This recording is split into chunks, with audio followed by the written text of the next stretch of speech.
is the Fade 5 Podcast with Brad Evans and Nate Lundy. Yeah, that's right, Jim Jacks. Welcome to the Fade 5 Podcast. Place your bets. And unfortunately, I did that 8 times over last night in the Thursday night affair between the Chargers and Chiefs. And I won just two wagers the entire time. And thankfully, due to the garbage time receptions play of Austin Eckler, that was one of the two I got correct. But everything else was miserably, terribly, horrifically wrong. Though if you listened to the show or watched it on YouTube yesterday, I impossibly got the score correct, 27-24 Chiefs. Well, you got the score correct, but we both actually had predicted a total of 51. So we were both correct on that front of trying to make sure that this game stayed under, which that pick six, I started to go, because I got a little worried that all of a sudden we were going to wind up hitting the over with something late. But no, it was a highly entertaining game unless you were doing anything even remotely associated with Brad and I and our bets. Yeah, hashtag fade the pod, fade the noise, no question about that. By the way, this is a Fade 5 podcast. Please subscribe if you're not already and drop us a rating and or review wherever you get your podcasts. Just take the time out if you enjoy this broadcast. If you're soaking it up right now on YouTube as well, throw in your 2 cents. The comment section is wide open. We would love to hear from our minuscule audience out there that is taking this podcast a couple of times per week. Now, Lundy, we got college football on the rise, a couple of games tonight. I'm already locked and loaded on the Air Force Falcons. I got it at 15.5, and the line has jumped at some books up to 16.5. But let's look at the main slate on Saturday. Give me your college football pick to click. You have actually been profitable on the junior circuit, unlike the senior circuit where you're losing your ass. Yeah, I have done pretty good. Like last weekend's program for You Bet College Football on Altitude, catch it regionally, catch it if you're in Denver and around Colorado. 12-7 on the old college football program. However, I then turned around and gave it all back in pro football, much as you and I did last night. Actually, Brad, for me, I'm just going to throw a total out there. This is one of my favorites for tomorrow, and that is, as crazy as this is. So last week, I had a feeling that maybe the total between Iowa and Iowa State was too low. No, I think they scored like 4 points. I think that was actually what it wound up being. So coming up tomorrow, Iowa is at home. They are taking on Nevada. Once again, the total is set at 39. Yes, I am going to play with fire. I'm actually going to take the over yet again. Part of the reason why is actually Nevada. Nevada has allowed 55 points last weekend against Incarnate Word, Brad. Incarnate Word scored 55 points against Nevada. So I believe as slow and slogging as Iowa can tend to be on offense, even the Hawkeyes are going to be able to do something against the Wolfpack. So I think that total has been skewed all the way down because of what Iowa is doing. I don't think they're necessarily taking enough credit into account at how putrid Nevada's defense was last week and the fact that I think Iowa is just going to roll them. So I'm taking the over yet again at 39. It's a flat 39. You can find that at DraftKings. Also saw it at Caesars this morning. So seems to be the number universally. No hook involved, just flat 39. I'm taking the over, and I say that Nevada's defense is going to suck once again, and Iowa can exploit it. I will have a little bit different take on this game in bonus time because I think the Iowa Hawkeyes are featherless birds right now. But I've got a bet specific in this contest that may be a little bit different than Lundy's over bet, and I'll explain that again in bonus time. Stick around for that. My pick to click on the college gridiron, it's UConn. Mush! Huskies mush! They're catching 47.5 points against mighty Michigan on the road. And you look at Michigan, they failed to cover against Colorado State on this number. It was 51-47 as a final.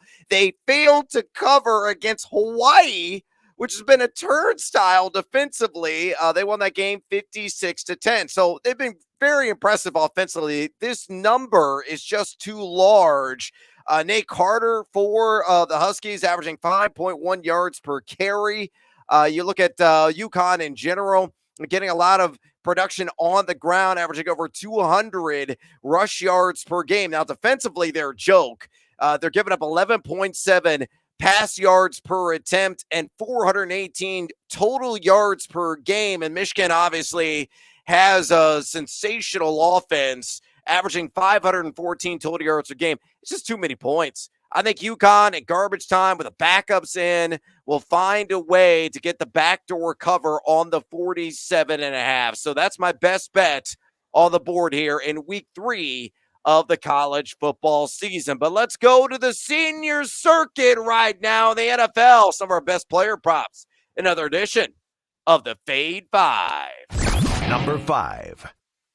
All right, numero cinco, and straight out of the gate, how about James Robinson? And I'm going to take the under 47.5 rush yards on the pride of Illinois State University, just about 35 minutes from Casa de Evans to the northwest, minus 115 on this prop at BetMGM. Now, Robinson, his story makes you feel all warm and fuzzy. I mean, he had an Achilles issue, much like Cam Akers, and unlike Cam Akers, who even had the late season surge and return to the lineup last year. Robinson had a more condensed timeline and made it back and looked dynamite a week ago, getting appreciable yards after contact per attempt, 4+ in that category. He saw 52.4% of the snap share, 61.9% of the opportunity share, and went 11 carries for 66 yards, no touchdown, also forced 3 missed tackles. So he's a medical marvel.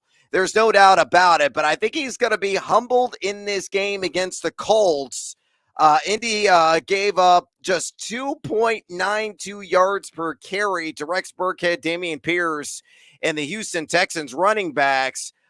So Robinson, I think, will take a step back. If he gets a similar opportunity share, similar snap share here, this could be more of a Travis Etienne game, as Jacksonville could be scoreboard chasing in a revenge game. I think this is definitely a revenge game for the Colts on their mind after the disaster at the hands of Carson Wentz in the last week of the regular season last year, what bounced the Colts from the postseason. So Lundy, fade or follow James Robinson, a former Redbird, under 47.5 rush yards, minus 115 at BetMGM. I think I'm just going to react to last night and fade you for no reason whatsoever. What if I did that? What if I just said, well, F it. I'm going to fade. No, I think he gets to 50. I really do. I think he gets up above this number. So I legit am going to fade you on this one. I've seen some of the forecasts, some of the simulations done with these two teams, and they've got him pegged in the low 50s. I actually think that's a little bit high. I've seen one as high as about 55.5 is where they had him projected. I think that's too much, but I do think he can get to 50 in this one. But you're right. This is an offense that is going to be scoreboard chasing. They will be scoreboard chasing a lot. And you're obviously talking about the ultimate RBBC because you are dealing with Robinson and Etienne. So with both of those guys there, this number is scary. I think his number all season long, Brad, is going to hover right in this low to mid 40s kind of range. And you're going to be scratching your head trying to figure out which direction to go. In this particular case, I'm going to roll the other way. I'm going to fade you. I say he goes over. It won't be a healthy dose of fancy feast for James Robinson. Number 4. All right, moving on. This sound familiar to you? It's Trey Lance. It's the exact same number as last week, at which it closed at 38.5 rush yards at home in San Francisco. It was weather fit for a frog last week at Chicago. Mother Nature did a number and did the Bears a solid in the process at Chicago and probably beat the Niners in that game. Very sloppy, rain-drenched, puddles all over the field, guys sliding about joyously for the Bears, in their case, celebratory slides at the end of the game. Believe it or not, Mother Nature is, again, likely to impact this game. There is an 85% chance of rain in SoCal, or NoCal, excuse me, Southern Bay Area for San Francisco inside the stadium there at Santa Clara. But it benefits Lance in the end. Look, I know he was a disaster passing wise a week ago, and you could definitely blame the weather for that, but he was still an opportunistic and designed runner. On 13 carries, he had 54 yards against my Chicago Bears, unblemished for now. And you look at the matchup against Seattle, the Seahawks gave up 5.32 yards per carry last week, so they have some vulnerabilities there in the trenches. And if the inaccuracy rears its ugly head again for Lance, I think it's going to be more of a run-based quarterback. So in what should be a positive game script for the Niners, I think Lance is going to cruise to another 50-plus in this game. So fade or follow 38.5 rush yards on the over -115. Also at BetMGM. I will follow on this one. This is too low of a number for me, but you're right. Said exactly where it was last week. Abysmal passing the ball. Tim Tebow-esque, Brad. It was bad. It was really bad. But using his legs, which we know he's got the talent to be able to do, I think this number once again set too low. So we're gonna jump on the over on this one. Can I sneak in a bonus? Can I do it? Can I do it? Bonus time! Bonus time! I want early bonus time. I like the over on Jeff Wilson Jr. at 51.5. Oh, interesting. Just I think there's well because committee of sorts there. Mason, David Price. I believe this is going to be a ground and pound type of game. I really do. And look, I saw obviously firsthand, I'm sitting here in Denver. I saw what Denver was able to do running the ball against Seattle, minus the whole fumble at the end zone thing. But I saw exactly what they were able to do from that standpoint. So I like Jeff Wilson Jr. to be able to get up over. I think 51 is too low. I don't think he's going to crush it. I'm not calling for him to finish with 80 to 85, but I think 51 is too low. So I'm also a little early bonus time in this game. I'll take the over on Jeff Wilson Jr. at 51.5. Lance again skewers the rush yards prop. Number 3. All right, number 3, let's go to your neck of the woods. And I like an anytime touchdown prop. I like to feature one every single week here on the Fade 5 pod. And one of my favorites is Uncle Melvin Gordon. Hopefully he's going to secure the ball this time instead of fumble at the goal line, much like Javonte Williams did in that improbable and stupid loss in Seattle, the Russell Wilson Bowl. But I think he finds the end zone this week, and it's plus odds right now at FanDuel Sportsbook, plus 110 for an anytime touchdown for Melvin Gordon. According to beat writers in Denver, Javonte Williams, Juggernaut Javonte, is going to maintain this role as a premier pass catcher. And it looked like Gordon got ample work inside the red zone. He had 4 combined red zone touches in that loss in the Great Northwest. Of course, he had that fumble at the goal line. But in a game in which it should be a positive script, it's Houston, for crying out loud. The Broncos, anywhere or 9, 9.5, 10-point favorites, depending upon what book you're at. I think Gordon, who saw 41.2% of the opportunity share in week 1, 43.8% of the snap share, he's locked in to really a 50-50 split with Javonte Williams, given his veteran leadership and guidance, will be the primary rusher near the goal line. I think he's going to punch one in and rectify the fumble lost last week. That was devastating overall. Keep in mind, Houston, 4.85 yards per carry allowed to week 1 running backs. That was Indianapolis Colts, a whole lot of Jonathan Taylor. So fade or follow Melvin Gordon.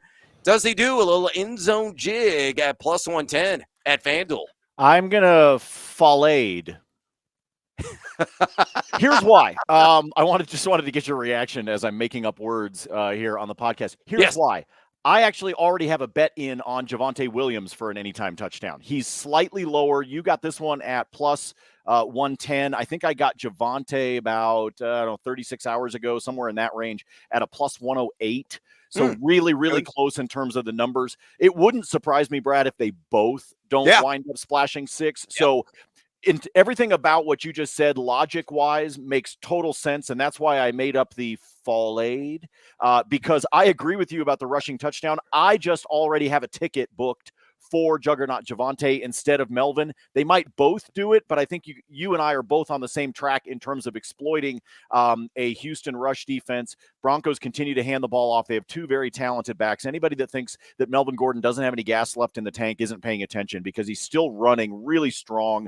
And this offense, I think, is helping him be able to do that. He's the perfect guy to be able to spell Javonte. So again, I like this. I just happen to have my bet on the other guy. Fade, follow, or Flayed. That, of course, is up to you. Number 2.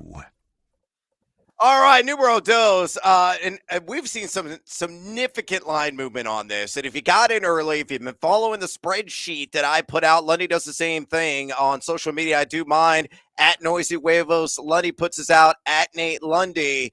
I unbelievably got this number 10 yards lower when it opened on Davante Adams. And of course, I'm taking the over.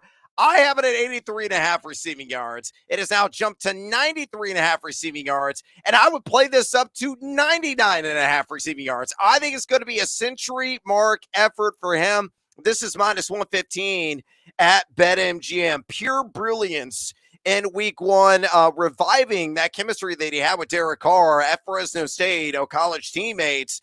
A guy that had 17 targets in the desert against the Arizona Cardinals. Caught 10 balls for 141 yards and a touchdown. A guy that you look at, he's going against Arizona this week. And last week it was against the Chargers. He had 58 yards after the catch, 145 total air yards, 3.28 yards per route run.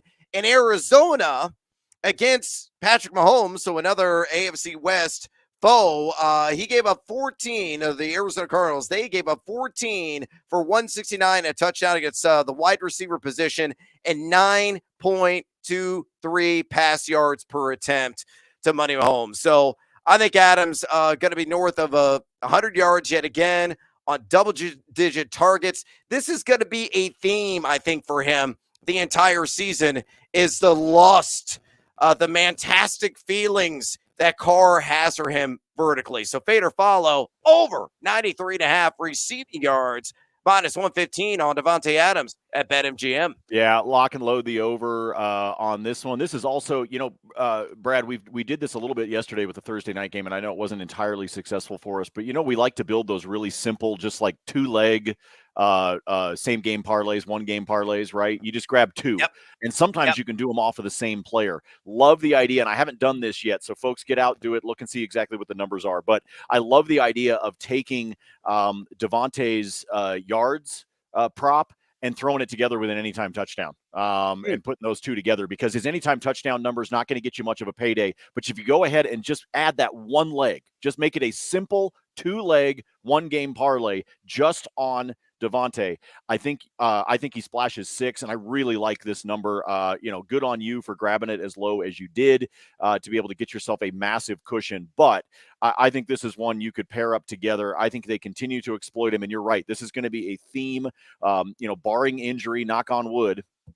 Hopefully he doesn't get hurt at all. But if it just stays status quo with him, with Derek Carr, yes, he's going to continue to hit these numbers over and over again. And hopefully the books are a little slow each week, and we got something to take advantage of. Yeah, at BetMGM, if you do that little 2-leg 1-game parlay on Davante Adams exclusively, it's like minus 150 for an anytime touchdown. He could get it yardage down to 80 on the receiving yards. So go 80 and a touch, and probably still going to get it at plus money. Yep. Anytime you see that plus sign me up. Number 1. All right, numero uno, and it's a quarterback pass yards prop for me this week, and week numero dos, and hopefully we're going to make a couple of $100 bills in the process off this one. I am taking the over on Carson Wentz, 238.5 pass yards, minus 115 at DraftKings. You look what he did last week on 41 attempts. He had 313 passing yards in a game with some of that pew shootout appeal against the Jacksonville Jaguars, but impressively 8 of those 41 attempts were of the deep ball variety, 20-plus yards, connecting with Terry McLaurin on one of those, Curtis Samuel as well, early and often, 310 air yards in total for Carson Wentz in that contest, and he's going, against a Detroit defense that gave up 7.59 yards per attempt and 2.43 yards per pass attempt, I should say, or per play to Jalen Hurts. So overall, I think 243 pass yards they allowed to Hurts. The 7.6, if you round it about pass yards per attempt to Philadelphia. I think Wentz is going to cock, lock, and fire away in this one for at least 250, 260. If you want to do another one-game parlay on the same player, I kind of like him at 220 pass yards and 2 passing touchdowns, which, Lundy, no matter what book you put this together at, you can get it at plus money. So fade or follow just on the pass yards prop alone. My over, Carson Wentz, 238.5, minus 115 at DraftKings. Yeah, I like the over on this one. I like your idea of the one-game parlay. And look, this will be a theme as you guys follow us throughout the NFL season, because there are some really simple one-game parlays you can put together, especially if you're high on a particular player, like a Davante Adams or like the matchup that you've got this week with Carson Wentz. Find that matchup, find yourself a couple of individual bets, but then build yourself those really simple one-gamers that get up into positive territory. Only need about $1.10, $1.15, $1.20 to make it worth your while. Don't need a huge number. So these are some fun ones that you can do. I like the over by itself here at the 238.5. I do think he gets up to 250 just based on the matchup, just based on just an overall volume that I think he's going to have. Plus, as you said, he's got the ability to eat this in big chunks. He's got guys that can catch the ball and get him 25 plus, 35 plus on a single catch. So I like the ability to bounce this number up relatively quickly. Wouldn't surprise me if he's not sitting at 130, 135 by halftime. Amen, brother. That is a Charmin soft number. And we have some additional Charmin soft numbers. It's bonus time, my man. What else do you like? Maybe college football, the NFL in week number 2. Hell, if you want to work in a baseball selection, I don't hate it. No, I don't have baseball set up for tonight. Yesterday, a little painful with the hard ball. I'm not going to lie, just a little bit. But I did tell you to take Houston on the run line, even though it was juiced up, and that one was obviously well worth it. Let me sneak in some college football for tonight, Brad. Yeah. And let me go with, so Louisville is taking on Florida State. Louisville's team total, give me the under on 27.5 as a team total for the Cardinals. So far, they have only scored 27 points all season, okay? And their team total is at 27.5 for Florida State. Yes, I understand they're expecting more of a game script on this one, but they lost to Syracuse 31-7, and then they beat UCF 20-14. I think Florida State can keep them off the scoreboard. So for that reason, in a game that you look at the over-under and the overall total, I think Louisville winds up getting held under. Give me the under 27.5 on their team total. Moving to college football for tomorrow. I got to be honest with you, folks. I've got a really funky alt line parlay that I'm going to need like a whiteboard and some charts to be able to lay out for you. So as Brad said, just go look for my spreadsheet on my Twitter. It's pinned right to the top of my profile at Nate Lundy. It'll explain it on there because I don't want to try to do it, especially for those of you that are listening to the podcast. It's going to be confusing as hell if I try to lay this out, but it's an alt line parlay. I'll put that up on the spreadsheet. I'll get that one for you. Purdue and Syracuse, Brad, give me the over on the total in that one at 60. Let's see. Purdue has scored 87 points in 2 games. Syracuse has scored 79 points in 2 games. And Syracuse receivers, Brad, with quarterback Garrett Schrader, are averaging almost 14 yards a catch. Nice. When you put those things together, I think we're going to see a really, really high-scoring game. Then 2 other player props that I like for Sunday's NFL action, both of them quarterback rushing props. Give me the over 23.5 for Daniel Jones on his rushing prop. 6 carries for 25 last week. I think he can get up over the 23.5 here, in part because he's usually good for at least one rush that is double digits. He's usually good at getting you 10 to 12 on one carry. Therefore, with a number at 23.5, if he calls his own number at least 5 times, I think he gets up above this number. And then another one. How about Jacoby Brissett? Brisket boy. His is only at 9.5 for rushing yards. I will take the over on that one. The Jets against Baltimore last week, Lamar went for 17. I understand that Jacoby Brissett is not Lamar, but I do believe he got 10 yards last week against Carolina. I think he can get to double figures again. So there's my bonus time for you. All right, my bonus time. Let's start off with college football. I tease this at the top, so I'm going to pay it off right now. I'm taking the under on the Iowa Hawkeyes to score 30.5 points, available at DraftKings at minus 105 right now. So a little bit lighter juice against Nevada. It's really strange. Lundy talked about, he's on the over on the 39.5 in this game, but the spread's at 24 or 24.5. So Should be pure dominance, expected anyway, by the Iowa Hawkeyes, who are outstanding defensively, but offensively, they're a piece of work. A team that has averaged just 158 total yards per game against South Dakota State and Iowa State to begin the season. Spencer Petras has been straight garbage. 45.1 completion rate for the starting quarterback of Iowa. 0 touchdowns and 2 picks in 2 games. They're going to put up some points, but I don't think they're going to put up 31 and hit the over. So I'm going to take the under on Iowa on that total, despite the shortcomings defensively of Nevada. One other real quick college football game that I like this week, Old Dominion, plus 8.5 now against Virginia. I watched Virginia in person against my Illini last week. They were a joke offensively. Brennan Armstrong only completed 40.6% of his attempts. They only ran for 42 yards on 29 carries. I know Old Dominion's defense not as stout or stiff as Illinois', but I think 8.5, just too many points there. Old Dominion has been a very competitive team as Virginia Tech here early on in the season. Moving back to the NFL, give me the over on Saquon Barkley, 74.5 rush yards.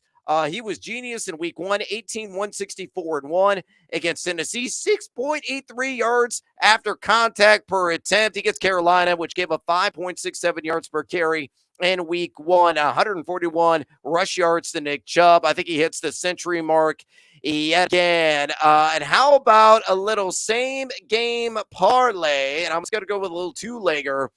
Josh Jacobs, 45 plus rush yards, and Darren Waller, 35 plus receiving yards. You get that at even money, plus 100 if you put that together at BetMGM. This is a game in which Las Vegas should be in control against Arizona.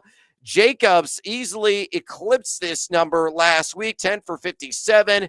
Arizona gave a 5.47 yards per carry in week 1. Jacobs, I think, will do it again. 50 plus likely for him. Waller, meanwhile, 6 for 4 for 79 yards through the air, 2.32 yards per route 1, and Arizona could not contain another extremely talented tight end in Travis Kelce last week. So we're out of time. At least I am right now. I got a ton of additional plays for week number 2 of the NFL, and I'm trying to dig out of this hole to China due to the Thursday night game. Again, check out my picks at Noisy Huevos on the spreadsheet. Check out Lundy's spreadsheet as well at Nate Lundy. Drop us a rating and a review, would you kindly, on this podcast, or if you're watching it on YouTube. And as always, until next time, feed or follow. That is up to you.